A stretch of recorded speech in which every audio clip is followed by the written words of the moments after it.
Por que o espaço é negro? Essa pergunta parece simples, mas esconde um dos maiores mistérios da ciência. Esta noite, saia e olhe para o céu. O que você vê? Estrelas? Sim, algumas, talvez algumas dezenas se você estiver um pouco mais longe da cidade. Mas entre elas, há escuridão.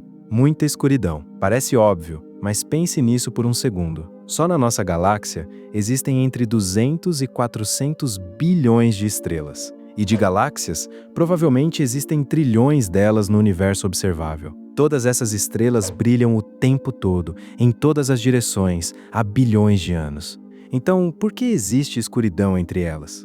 Por que a noite é negra? À primeira vista, a pergunta parece quase ingênua. O tipo de questão que uma criança de 5 anos faz aos pais e que descartamos em 2 segundos. Poderíamos dizer, é porque o Sol está do outro lado da Terra, mas não. Essa não é a resposta certa. Bom, é parte da resposta, mas não é a verdadeira questão. A verdadeira questão é, se o universo está repleto de estrelas em todas as direções, por que o céu não é uma parede sólida de luz? Por que existe escuridão em algum lugar? Essa questão ocupou as mentes dos maiores cientistas por 4 séculos. Kepler, Halley, Olbers. Nomes que talvez você já conheça. Todos quebraram a cabeça com esse problema sem encontrar resposta. E quando entendemos a solução, ela nos revela algo extremamente importante sobre o universo em que vivemos. Algo que ninguém havia previsto na época, exceto, talvez, um poeta. Para entender por que essa questão é um problema real, precisamos primeiro entrar na cabeça das pessoas que acreditavam que o universo era infinito. Durante muito tempo, era exatamente isso que se acreditava. Um universo sem bordas, sem limites, repleto de estrelas em todas as direções, para sempre. Bem, se for assim, isso cria um problema. Um grande problema. Imagine que você está em uma floresta enorme. Uma floresta tão vasta que não tem fim. Não importa a direção para onde você olhe, seu olhar sempre termina no tronco de uma árvore. Talvez esteja a 10 metros, talvez a 100 metros, talvez a 100 quilômetros. Mas em uma floresta infinita, cada linha de visão termina inevitavelmente em uma árvore. Não há clareira, não há céu visível entre os galhos. Apenas troncos em toda parte e em todas as direções. Pois bem, em um universo infinito repleto de estrelas, é exatamente a mesma coisa. Cada direção para onde você aponta termina na superfície de uma estrela. Talvez ela esteja perto, talvez esteja a bilhões de anos-luz de distância, mas ela está lá e ela brilha. E talvez você esteja pensando, sim, mas estrelas distantes são menos luminosas, mal conseguimos vê-las. Isso não seria suficiente para iluminar todo o céu. E é verdade que uma estrela distante parece menos brilhante do que uma estrela próxima. É a lei do inverso do quadrado. Uma estrela 2 vezes mais distante parece 4 vezes menos brilhante. 3 vezes mais distante parece 9 vezes menos brilhante. Só que aqui existe um detalhe fascinante. Um conceito que a maioria das pessoas simplesmente desconhece. Isso se chama brilho de superfície. Pense no Sol, por exemplo. Afaste-o 3 vezes mais longe. Sua luminosidade total cai 9 vezes, concordamos. Mas seu diâmetro aparente também diminui. Ele parece 9 vezes menor em área de superfície. Então, quando você faz o cálculo, o brilho de cada pequeno ponto de sua superfície permanece exatamente o mesmo. É parecido com uma tela de televisão. Requiem na sala, a tela parece menor, mas cada pixel continua tão luminoso quanto antes. A cor do pixel não muda com a distância. Você ainda vê o mesmo branco, o mesmo vermelho e o mesmo azul. E isso muda tudo, porque significa que, independentemente da distância, se seu olhar pousar sobre a superfície de uma estrela, aquele ponto do céu tem um brilho comparável ao de uma superfície estelar. Não um pouco brilhante, não vagamente luminoso, mas tão intenso quanto a superfície de uma estrela. Portanto, num universo infinito, eterno e uniformemente repleto de estrelas. Cada ponto do céu deveria ter o brilho de uma superfície estelar. O céu inteiro deveria ser uma muralha de fogo, de dia e de noite. Sem crepúsculo, sem estrelas cintilando sobre fundo negro, apenas uma luz cegante em todo lugar e o tempo todo. A Terra seria inabitável. A vida não existiria e nada mais poderia existir, porque tudo estaria aquecido a milhares de graus. E ainda assim, quando você sai à noite, está escuro. Você olha para o céu e ele é negro, imensamente negro. Estrelas aqui e ali, sim, mas, sobretudo, escuridão. Um vazio aparente, um silêncio luminoso. E isso não é um problema menor, não é um detalhe, é uma contradição direta entre o que observamos e o que a lógica prevê. Se o universo é infinito e eterno, o céu deveria ser branco. No entanto, ele é negro. Portanto, algo está errado. Ou o universo não é o que acreditamos, ou perdemos algo absolutamente fundamental. Esse problema tem um nome, é chamado de paradoxo de Olbers, embora a questão já fosse debatida muito antes dele. Foi o astrônomo alemão Heinrich Olbers quem lhe deu sua formulação mais conhecida em 1823. Mas na realidade, Olbers estava longe de ser o primeiro a se fazer essa pergunta. Esse paradoxo assombrou gerações de cientistas, e a história daqueles que tentaram resolvê-lo é quase tão fascinante quanto a própria resposta. O primeiro foi um inglês do século XVI, Thomas Digges. Em 1576, Digges publicou um texto com um título enorme, como se gostava na época: A Perfect Description of a Celestial Orb. Digges foi um dos primeiros a defender a ideia de Copérnico. A Terra gira em torno do Sol, e não o contrário. Mas Digges foi muito além de Copérnico, muito além mesmo. Copérnico ainda acreditava que as estrelas estavam fixas em uma esfera, como pregos cravados num teto. Havia uma borda, um limite. Digges eliminou essa esfera. Para ele, as estrelas se estendiam ao infinito em todas as direções. Foi o primeiro, pelo menos em um texto publicado, a imaginar um universo verdadeiramente infinito. E foi então que percebeu algo perturbador. Se as estrelas estão em todo lugar, se elas preenchem o espaço em todas as direções sem fim, por que não as vemos todas? Por que existe escuridão entre elas? Na época, ele não encontrou resposta, mas fez a pergunta. E só isso, em 1576, já era absolutamente extraordinário. Para se fazer essa pergunta, era preciso primeiro aceitar que o universo poderia ser infinito. E naquela época, isso era uma ideia radical. A Igreja defendia um cosmos finito, ordenado, com a Terra no centro e as estrelas fixas numa esfera imóvel. Dizer que o universo não tinha fronteiras era questionar a ordem estabelecida. 34 anos depois, em 1610, foi Kepler quem entrou em cena. Kepler, o gênio que descobriu as leis do movimento dos planetas. Mas Kepler não tentou resolver o paradoxo. Ele o usou como arma, usou o céu negro como prova. Se o céu é negro, disse ele, é porque o universo não é infinito. Ponto final. Para ele, o negro do céu era a prova de que existe um limite, uma borda, um lugar onde as estrelas simplesmente param. Além disso, só o vazio, o nada absoluto. Para Kepler, o problema estava resolvido. Só que não estava, porque a resposta de Kepler é simples demais. É como dizer, por que não está chovendo? Porque não há nuvens. Certo, mas isso não explica nada, apenas descreve. E outros astrônomos não estavam dispostos a abandonar a ideia de um universo infinito só porque o céu é negro. Em 1721, Edmond Halley, sim, o da cometa famoso, retomou o problema. E Halley fez um cálculo inteligente.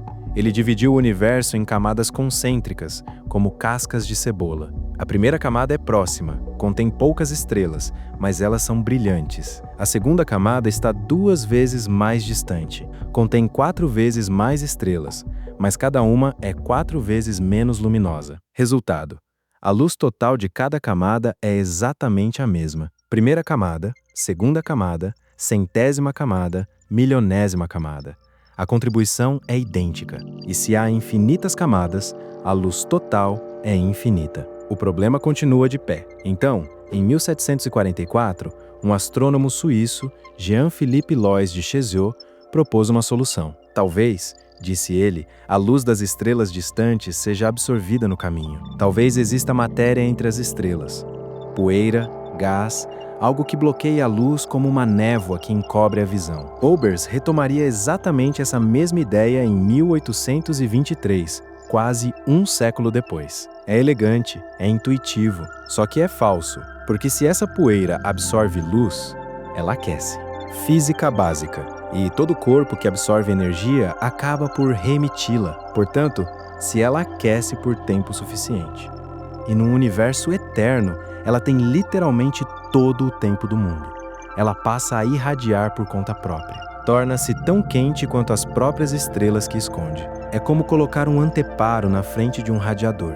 Com o tempo, o anteparo fica tão quente quanto o próprio radiador. Então isso não resolve nada, apenas desloca o problema. Em 1823, o paradoxo já tinha quase 250 anos. As maiores mentes científicas haviam tentado e fracassado. Kepler, Halley, Chezeaux, Olbers. Ninguém encontrou a resposta. Todos giravam em círculos. E é aqui que a história se torna verdadeiramente fascinante.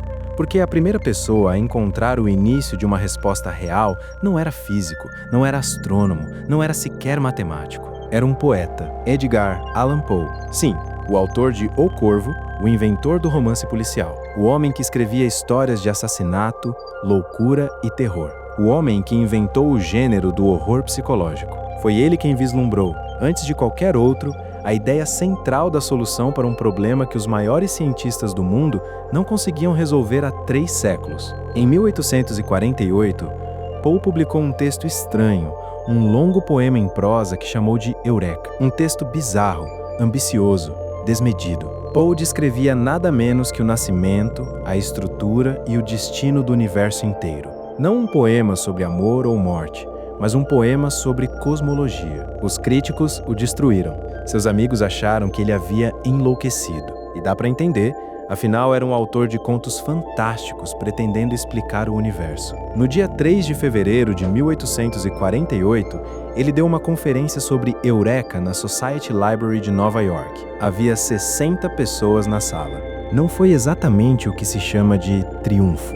Poe, porém, estava convicto de ter criado sua obra-prima, mais importante que O Corvo, mais importante que todos os seus contos. Ele acreditava ter escrito o texto mais significativo de sua vida, e talvez ele estivesse certo, porque dentro de Eureka há uma passagem onde Poe escreve, em essência, que se as estrelas fossem infinitas em número, então cada ponto do céu seria luminoso, como a própria Via Láctea, já que não existiria nenhum ponto em todo esse fundo onde não houvesse uma estrela. Ali, ele reformulava o paradoxo de Olbers, com perfeição e clareza, aliás, com mais precisão do que a maioria dos cientistas de sua época. E então ele apresentou sua resposta, sustentada por 3 ideias. Primeiro, a luz viaja a uma velocidade finita. Ela não se teleporta, leva tempo para atravessar o espaço. E o espaço é imenso, imensamente vasto. Existem abismos de vazio entre as estrelas, distâncias tão colossais que a luz leva milhões,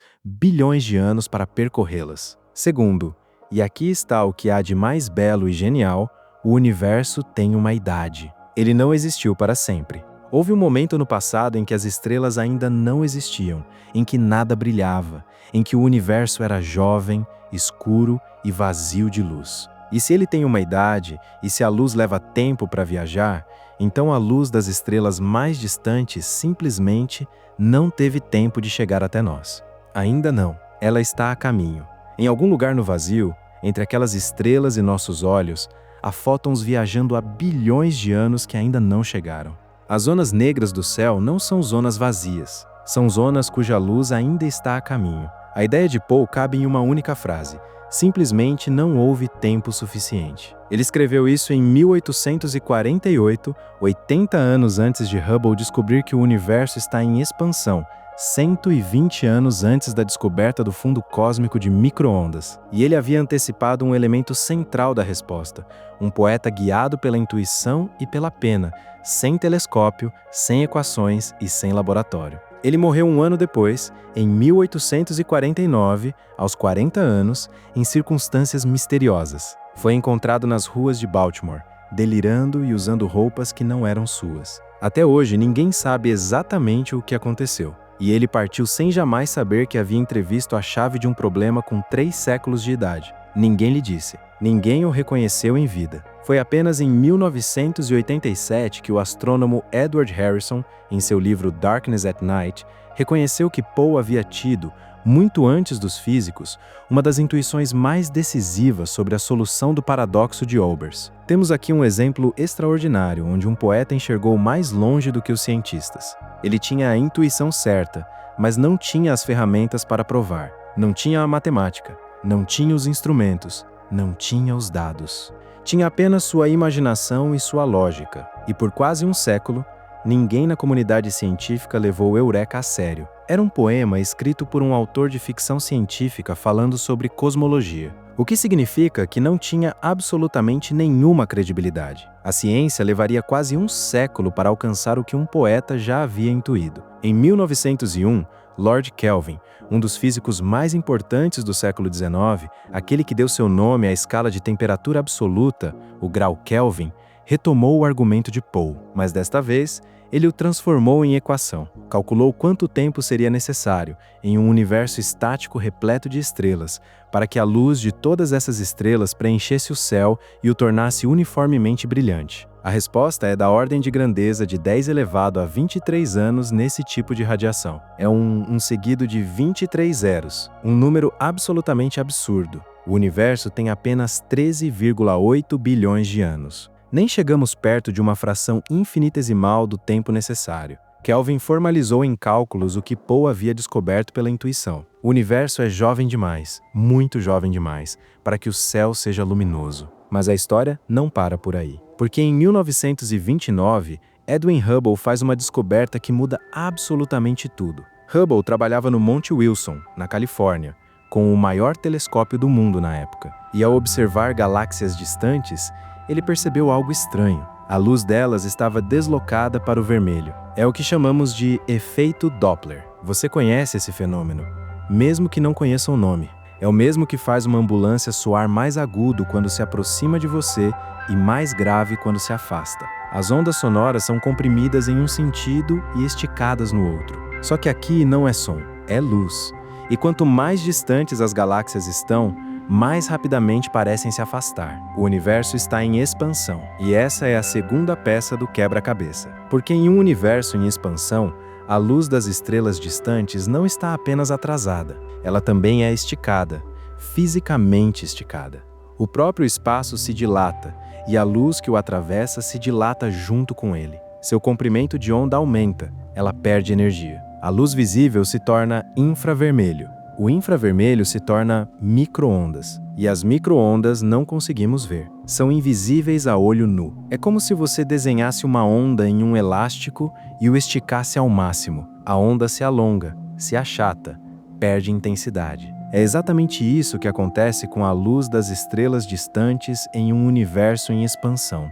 Então agora temos duas razões pelas quais o céu é negro. Primeiro, o universo é jovem demais para que toda a luz tenha chegado até nós, e a expansão. Ela estica a luz que nos chega ao ponto de torná-la invisível. Mas existe ainda uma terceira razão, e ela pode ser a mais fundamental de todas. As estrelas morrem. Durante muito tempo, acreditamos que elas brilhavam eternamente, que existiam desde sempre e que existiriam para sempre. Chamas eternas presas ao firmamento. Mas no século XX, descobrimos que as estrelas funcionam por reação termonuclear. Elas queimam hidrogênio, transformando-o em hélio. E quando o combustível se esgota, elas se apagam. Algumas em poucos milhões de anos, as mais massivas, as mais vorazes. Outras em alguns bilhões, como o nosso Sol, que está aproximadamente na metade de sua vida. Nenhuma brilha eternamente. E ao levantar os olhos para o céu, o que vemos? Estrelas. Sim, algumas, talvez algumas dezenas. É um pouco como lâmpadas em uma guirlanda gigante. Se cada lâmpada acende e apaga em momentos diferentes, e nunca há lâmpadas suficientes para iluminar a guirlanda inteira ao mesmo tempo, então ela jamais estará completamente iluminada. E isso, mesmo que ela seja infinitamente longa.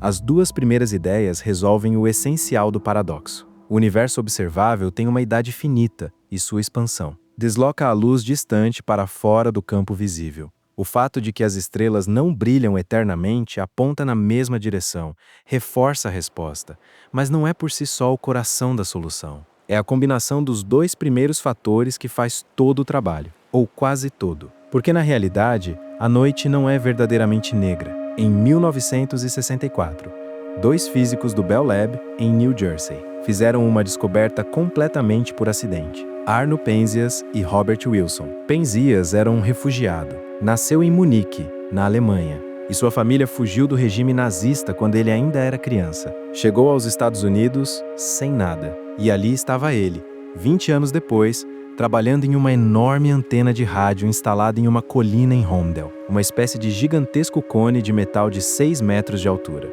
que lembrava uma orelha apontada para o céu. Penzias e Wilson não trabalhavam em cosmologia, não estavam em busca do Big Bang, faziam radioastronomia, tentavam captar sinais fracos vindos da Via Láctea, coisas muito técnicas e muito específicas. Mas havia um problema. A antena captava um ruído de fundo, um chiado fraco, porém constante, que parecia vir de todos os lugares. Não de uma direção precisa, mas de absolutamente todos os lados. Não importava para onde apontassem a antena, norte, sul, leste, oeste, até mesmo para o solo ou para o zênite. O ruído estava sempre lá, sempre o mesmo, com a mesma intensidade. A princípio, pensaram que era um defeito do instrumento. Verificaram tudo, desmontaram peça por peça, reconstruíram. Wilson fabricou com as próprias mãos uma nova seção do cone da antena. Perguntaram se não seria o ruído de rádio de Nova York, a radiação de um teste nuclear no Pacífico, os cinturões de Van Allen, aqueles anéis de partículas carregadas que envolvem a Terra. E então encontraram dois pombos que haviam feito seu ninho dentro do cone da antena. Pensaram, talvez seja o excremento dos pombos perturbando o sinal. Então eles capturam os pombos com uma armadilha, limpam tudo, revestem o interior da antena e o ruído ainda está lá. Durante um ano inteiro eles investigam, um ano eliminando hipóteses uma por uma. E depois de um ano, eles finalmente entendem. O que estão ouvindo não é ruído, não é um defeito, não são pombos. É a luz mais antiga que se pode observar, um vestígio do universo em sua mais tenra infância. A primeira luz do universo foi emitida há 13,8 bilhões de anos, 380 mil anos após o Big Bang, no momento exato em que o universo se tornou transparente. Antes disso, durante 380 mil anos, o universo era tão denso, tão quente, que a luz simplesmente não conseguia viajar. Era opaco, completamente opaco, como uma névoa infinitamente espessa. A luz estava aprisionada, os fótons ricocheteavam constantemente nas partículas, como uma bolinha de ping-pong numa sala cheia de obstáculos. E então, após 380 mil anos, o universo esfriou o suficiente para que os elétrons se combinassem com os núcleos atômicos. A matéria se tornou transparente, e a luz escapou de uma vez em todas as direções e por toda parte. Naquela época, essa luz era visível, quente, alaranjada, com cerca de 3.000 graus. Se você tivesse estado lá, o que é obviamente impossível, mas imagine, você teria visto um céu inteiramente laranja, luminoso e ardente. Em todo lugar, sem escuridão, sem estrelas, apenas essa luz banhando todo o universo. Mas desde então, a expansão do universo a esticou. Seu comprimento de onda foi multiplicado por mais de 1000. Ela migrou do visível para as micro-ondas. Sua temperatura caiu para 2,725 graus acima do zero absoluto, menos 270 graus Celsius. É quase nada, mas não é nada. E essa luz está em todo lugar. Em todas as direções, ela preenche o universo inteiro. Você está imerso nela agora mesmo, neste exato momento. Ela atravessa as paredes, atravessa seu corpo, atravessa tudo. Ela existia antes da Terra, existia antes do Sol, existia antes que as primeiras estrelas se acendessem. Se você pudesse enxergar micro-ondas, o céu noturno não seria negro de forma alguma. Ele brilharia uniformemente em todas as direções, não muito intenso, mas em todo lugar. Um fundo luminoso, contínuo, sem buracos, sem zonas de sombra. O céu, portanto, não está vazio de luz. Ele está repleto de um fundo cosmológico uniforme, invisível a olho nu. A noite brilha, só não conseguimos ver. Penzias e Wilson receberam o Prêmio Nobel de Física em 1978, e a armadilha para pombos que usaram para capturar os dois intrusos está hoje exposta em Washington. É talvez o objeto mais improvável de toda a história da ciência. Uma armadilha para pombos que levou à prova do Big Bang. E, aliás, Wilson disse uma frase absolutamente fascinante. Procurávamos um halo ao redor da Via Láctea e encontramos outra coisa. Quando um experimento dá errado, muitas vezes é o melhor resultado possível. E é aí que chegamos a algo verdadeiramente extraordinário. A noite não é negra. O céu não é escuro. O céu brilha permanentemente. Ele brilha em todas as direções, o tempo todo, há 13,8 bilhões de anos. Mas brilha num comprimento de onda que nossos olhos simplesmente não conseguem ver. Somos biologicamente cegos à luz mais antiga do universo. E, no entanto, ela está em todo lugar ao nosso redor. Em latim, existem duas palavras para dizer preto: áter e níger. A diferença entre as duas é fascinante. Áter é o preto opaco, o preto apagado, o preto lúgubre. É o preto da ausência, o preto do luto, o preto do vazio. E é daí que vem a palavra atroz. Já níger é o oposto. É o preto brilhante, o preto que tem esplendor. É o preto da plumagem de um corvo reluzindo ao sol. É o preto de um céu de tinta cintilando de estrelas. E é de níger que vem o verbo denegrir. Denegrir, etimologicamente, significa retirar o brilho de algo, apagar o seu esplendor. E é exatamente isso que nossos olhos fazem. Toda noite, eles denigrem a noite, roubam o seu brilho. A noite brilha, mas nossos olhos não estão equipados para enxergar isso. Nossas retinas captam apenas a luz visível, o vermelho, o laranja, o amarelo, o verde, o violeta. Mas as micro-ondas atravessam tudo sem que possamos perceber. Somos cegos a 99% do espectro eletromagnético. Enxergamos apenas uma pequena janela da realidade e acreditamos que essa janela é toda a realidade. É um pouco como estar num concerto, mas só conseguir ouvir uma única nota. Você diria que a sala está quase em silêncio, mas na realidade há uma orquestra inteira tocando. Os astrônomos, com seus radiotelescópios, satélites e detectores de micro-ondas, renigraram a noite. Eles devolveram o seu esplendor. Mostraram que o céu noturno é, na verdade, um oceano de luz fóssil. O vestígio do primeiro instante do universo tornou-se visível. Então, essa pergunta, por que a noite é negra, parece quase ridícula. É o tipo de pergunta que tendemos a ignorar com um gesto de mão. Exceto que, na realidade, essa pergunta contém tudo. Ela contém o fato de que o universo tem uma idade, que nem sempre existimos, que houve um começo, que voltando no tempo, chegamos a um estado extremamente quente e denso há cerca de 13,8 bilhões de anos. Ela contém o fato de que o universo está em expansão, que as galáxias se afastam umas das outras, que o próprio espaço cresce. Ela contém o fato de que as estrelas nascem e morrem. Elas não são eternas. E ela contém o fato de que a luz do Big Bang ainda banha o universo inteiro, mas num comprimento de onda que nossos olhos não captam. E é isso que torna a ciência tão extraordinária. Os maiores segredos do universo não se escondem necessariamente por trás de equações impossíveis ou telescópios gigantes. Às vezes, eles se escondem por trás das perguntas mais simples, aquelas que nem pensamos em fazer, aquelas que podem parecer simples demais para merecer uma resposta.